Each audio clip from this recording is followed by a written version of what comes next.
Okay, so I'm glad we showed that right now because this is our show. That's our pledge, and and I'm not ashamed to show it because we're trying to make the distinction here when legislators head to Boise.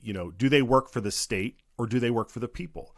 And I'm on the side that when legislators go to Boise, that they should be working for the people and they should be there to preserve our values. And that's one of the things, or that is the thing, when we look at the pledge that Citizens Alliance puts out, that those are the values that we're looking for.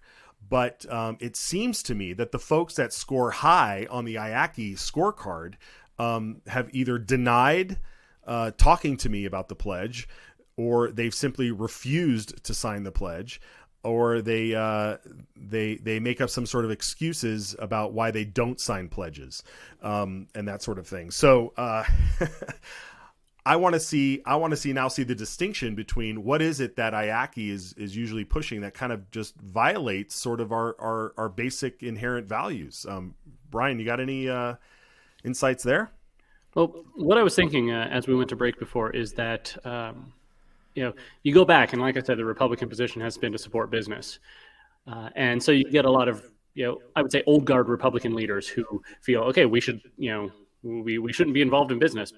And that's what Governor Little used as his rationale for vetoing the COVID Pause Act. It would have restricted companies from firing people for not, wearing masks or getting the experimental injection. And he vetoed it, saying that it's a Republican position to not overregulate business, not tell them what they want to do. But the same governor has no problem giving them subsidies, giving them tax credits, giving them carve outs, basically giving of the government to help the businesses. But, telling them that they can't fire employees for, getting those shots is too far. And you'll see that if I was trying to bring up the IACI scorecard during the break, they're having some issues with their website. It's once again not loading. But on the Wayback Machine, you can see last year's scores. They really only monitored about 8 or 9 bills out of the more than 600 that the legislature considered. And they used those bills to determine their IACI score. And the IACI score is pretty much the inverse of the IFF Freedom Index or the CPAC ratings. So whereas the freedom-oriented organizations will score legislators one way, IACI scores them almost entirely opposite because their agenda appears to be to use government to benefit their businesses.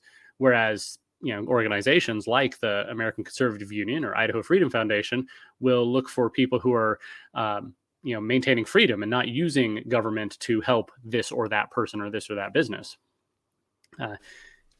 So that, I wish I could get through here because to get some specifics, but obviously, the launch grant, I think, is the biggest and most obvious example of how this works. Representative Megan Blanksma, who was the House floor sponsor of this bill, although keep in mind, the bill really came from the governor's office. He championed it in his State of the State address last year and then had his friends in the legislature actually push it through. But she said the quiet part out loud during her committee testimony introducing the bill. She said that they want to give Doug Sayer all the welders he wants. Now, nothing personal against Doug Sayer. I'm sure his company, Premier Technology, does great work and employs some people. That's great.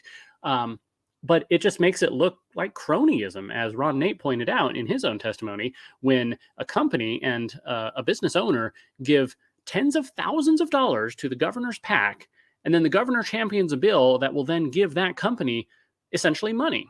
The idea is that students get to go get trained or get trained in a trade that will then help them become productive workers. And okay, that's fine, but why can't companies pay to train their own workforces? Why are we asking the taxpayer to foot that bill? If you're one of these businesses, then you see it as a return on investment. You give a couple tens of $1,000s to the governor's PAC or to various candidates, then they vote for a bill that delivers taxpayer money to you to train workers that maybe 50 years ago the company would have paid to train themselves. Absolutely. The entire aspect of, again, free enterprise is that you run a company, you have an idea and a project that hopefully you can find qualified people who have invested their own time and their own energy and their own resources to develop a particular craft. And the role of government when it comes to schooling, is this: we want people to have a basic understanding of reading, writing, and arithmetic and come out with some sort of intelligent success in order to, be productive members of society, which we're going to talk about that a little bit later with some homeschoolers. But I want to show the people right now, if we have it, this is that IACI scorecard. If you went to go look at the IACI scorecard now, it's been 404'd, as they say. And this is what you get and there's no reason to do this, right? Because they have, we've got screenshots of this. I mean, the internet is forever. It will always be around. So, Brian, what do you think is it just, I want to give people the benefit of the doubt.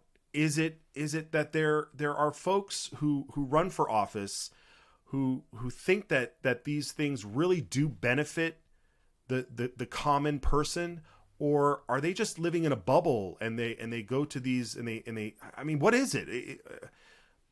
You're down there.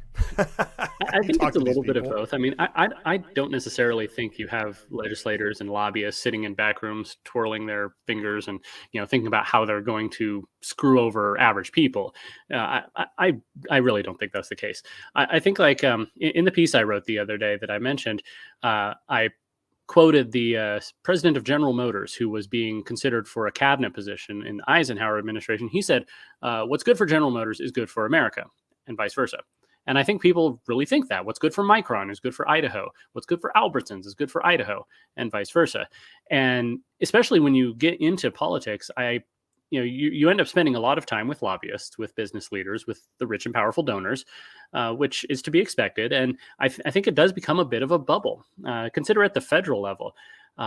I've been noticing over the last few months, the last few years, that whereas Representative Fulcher, my representative, comes to a lot of events, and whatever you think about him, he's there, he's listening to people. His fellow congressman, Mike Simpson, I've never actually seen him at an event. He came out here for re-election, but he spends a lot of his time with the big donors and the big PACs and the big lobbyists. And you spend enough time with the same group of people, you're going to start to think that that's the world. That's what everybody thinks. So if all you're hearing is from business leaders, this is what we need, this is what's going to help us, this is how we're going to employ more people, this is how we're going to keep people here in Idaho rather than outsourcing, then you start to think, well, that makes sense. Yeah. And I think we just, I'm not saying that, businesses shouldn't have a say. I'm saying that right now they have a very outsized influence, and, we need to see the whole picture and hear from, regular folks. And we need to see what the actual impact of these policies that they're pushing are. Is the launch grant really going to help us keep business and industry in Idaho? Or is it just going to be a kickback to these companies that, were very generous with their donations? Right. Well said. Real quick, everybody, the Wayback Machine, we got it here. Here's what they took down. We don't have time to go through all these scores here, but I just want everybody to know the internet is forever. The Wayback Machine is your friend. And if you want to go take a look for that, you should do it. And I know, Brian, you probably have links to all this stuff on your social media and your website and stuff. Please tell us how people can get to you and get your stuff. Yeah, follow me on Twitter at GemStateBrian. I would be Brian Almon, but in the pre-Elon days, a lot of people got banned. Also go to gemstatechronicle.com. That's my new platform. I'm tracking a lot of the stuff that's going on in the legislature now. And subscribe at gemstate.substack.com. Fantastic. All right, thanks, Brian. We'll have you back soon. Thanks, Matt.